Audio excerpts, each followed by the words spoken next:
Saudaraku, sebanyak 7 aparatur sipil negara atau ASN di Kabupaten Aceh Tengah terjaring razia disiplin yang dilakukan Satpol PP dan Wilayatul Hisbah. Ketujuh ASN tersebut diketahui berasal dari Dinas Kesehatan Aceh Tengah dan ditemukan sedang berada di sebuah warung makan di kawasan Jalan Kurata Aini, Kebayakan Takengon saat jam kerja masih berlangsung. Razia ini merupakan bagian dari upaya penegakan disiplin ASN sesuai aturan yang berlaku. Petugas langsung memberikan pembinaan di lokasi serta mencatat identitas dan instansi para ASN yang terjaring.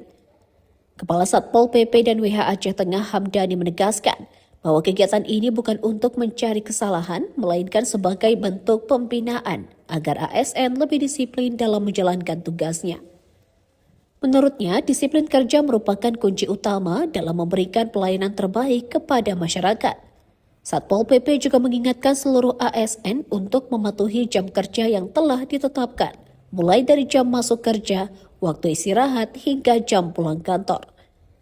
Pemerintah berharap seluruh aparatur dapat menjadi contoh yang baik bagi masyarakat dengan menjaga profesionalisme dan memanfaatkan jam kerja secara optimal untuk melayani publik. Dari Aceh Tengah, Agam Mahatiara, Tribun Gayo.